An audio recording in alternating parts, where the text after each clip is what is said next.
Në gjykatën themelore në Mitrovic kanë arritur 19 personat e arrestuar në operacionin e zhvilluar kundër skemave piramidale dhe bigjozit të paletshëm. Kallxo.com ju sjell pamje të 19 të dyshuarve duke hyrë në gjykatën themelore të Mitrovicës. Nga prokuria themelore në Mitrovic kanë konfirmuar për Kallxo.com se kanë bërë kërkesë për caktimin e masës ndaj 27 të dyshuarve. Seancat për cilët do të mbahen në Mitrovic, Skanderaj dhe Vushtre gjatë ditës së sotme.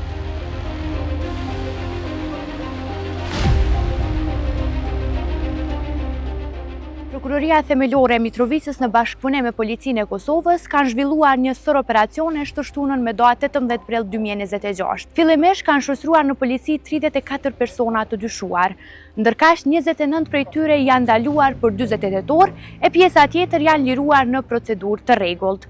Kallxo.com ka raportuar se nga aksioni kundër skemave piramidale dhe bigjozit është suspenduar edhe një zyrtar policor për shkak të moslajmërimit të veprave penale.